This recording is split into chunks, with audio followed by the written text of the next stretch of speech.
আসসালামু আলাইকুম। আমি মাহফুজ এমআর বিজ্ঞান মেলা থেকে। আজকে আমি উচ্চতর গণিত নবম দশম শ্রেণীর 12 নম্বর অধ্যায় ভেক্টর জ্যামিতির একটি উপপাদ্য নিয়ে এসেছি এবং ধারাবাহিকভাবে আমি চেষ্টা করছি উপপাদ্যগুলো সমাধান দেওয়ার।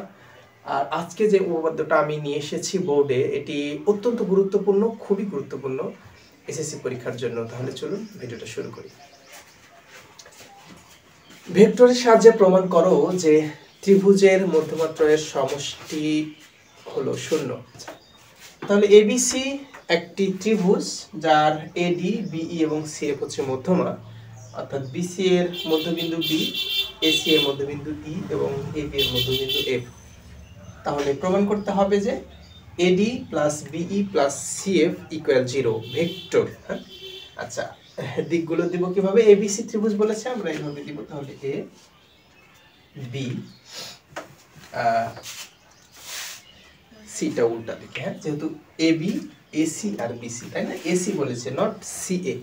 আচ্ছা, এটা হচ্ছে এ থেকে ডি এর দিকে আসবে, এইটা বি থেকে ই এর দিকে যাবে। সবসময় কোণ থেকে দিকটা হয়, হ্যাঁ, সি থেকে এফ এর দিকে যাবে।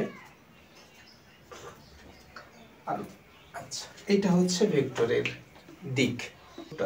এই ভেক্টরটি প্রমাণ করার জন্য চারটি ত্রিভুজ নেব, তিনটি ত্রিভুজ যাতে মধ্যমা থাকে এবং একটি পুরো ত্রিভুজ নেব, তার একটা তো হক আছে, তাই না? আচ্ছা, আমরা প্রথম ত্রিভুজটা নেব হচ্ছে A B E. A B E ত্রিভুজের বিই কিন্তু একটা মধ্যমা আছে, তাই না? কি কি হবে তাহলে? A B plus BE equal A B, কারণ এ বি এ থেকে বি দিকে আসে, বি থেকে ই এর দিকে গেছে, আবার এ থেকে ই এর দিকে গেছে। আমি বলেছিলাম একই দিকে যদি দিক হয় তাহলে প্লাস হবে, আর যদি দিক বিপরীত হয় তাহলে সমানের পরে দিতে হবে। ওকে, এ বি প্লাস বিই ইকুয়াল ই। এইটা এসি এর অর্ধেক না, এইটা হলো হাফ এসি, যেহেতু ই এসি এর মধ্যবিন্দু, তাই না? আচ্ছা, তাহলে এসি ইকুয়াল টু কি হবে? পাশে ভাগ আছে, এই পাশে গিয়ে গুণ হয়ে যাবে। তাহলে 2ab প্লাস 2be। আশা করি বুঝাতে পেরেছি। এটা একটা সমীকরণ নিলাম। এবার কোন ত্রিভুজটা নেব? এবার পুরো ত্রিভুজটা নেব। পুরো ত্রিভুজ কোনটা? ত্রিভুজ ABCA। AB plus BC equal AC, তাই না? AB plus BC equal AC। আসলে কেন নিলাম এটা এখনই? AC এর মান বসানোর কারণে, যেহেতু AC পেয়েছি আমরা, তাই না? আচ্ছা, এবারে আমরা BC নিব। BC কেন নিব? আমরা AC আর BC নিব, এরপরে দুটো মধ্যমা নিব। দুটো মধ্যমা কোনটা কোনটা? একটা হচ্ছে AD আর একটা হচ্ছে CF। এই দুইটা মধ্যমা নিব, দুইটা বাহু নিব, দুইটা মধ্যমা নিব। তাহলে BC ইকুয়াল টু কি? AC minus AB। AC এর মান বসাই, 2AB plus 2BE minus AB। 2AB থেকে AB বাদ দিলে কত হবে? AB plus 2BE। অবশ্যই ভেক্টর চিহ্ন দিবেন, আর আমি যদি কোথাও মিস করি অবশ্যই সেটা দিতে হবে, ওটা আমার মিস্টেক, ক্ষমাসুন্দর দৃষ্টিতে দেখবেন। আচ্ছা, এটা হলো BC বের করলাম, সমীকরণ 2। এবারে কোনটা নিব? আবার মধ্যমা আছে এরকম ABD। দেখেন ABD AD কিন্তু একটা মধ্যমা আছে, তাই না? তাহলে ত্রিভুজ ABD কোনটা হবে? AB plus BD equal AD, যেহেতু AD উল্টা দিকে গেছে, AB plus BD equal AD। ওকে, আমরা দুইটা বাহু পেয়েছি, এবার দুইটা মধ্যমা নিব। মধ্যমা কোনটা? AD। তাহলে AB এর মান 20। আচ্ছা, AD equal BD equal to কি হাফ BC না?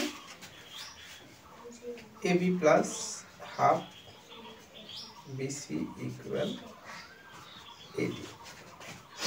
আমি একটু উপরেরটা মিশিয়ে দিতে চাই, তাহলে AB plus half AB plus 2 লসাগু করে আমরা একটু, এটা লসাগু করলে কত হবে? 3/2 AB প্লাস 2B। সমীকরণ নাম্বার 1, 2, 3। ACF, যেহেতু CF আছে শুধু, ACF এ এসি প্লাস সিএফ, দেখেন এভাবে এসে এভাবে গেছে তাই না, equal F. F equal to কি, হাফ এবি না, এফটা যেহেতু এবি এর মধ্যবিন্দু, বা AC plus CF equal to half AB.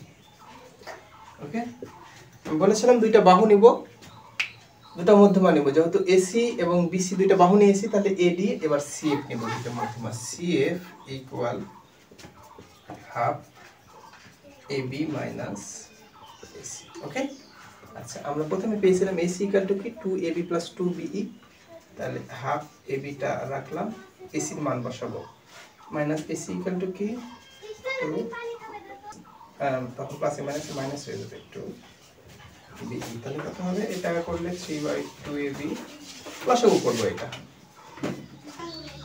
Okay, AD plus B plus CF, তাহলে এডি এর মান কত পেয়েছি 3/2ab প্লাস 2be, আর বিটা রেখে দিই, বিই প্লাস সিএফ কত পাইছি 3/2ab মাইনাস বিই, তাহলে 2e 2be কাট 3ab আর 2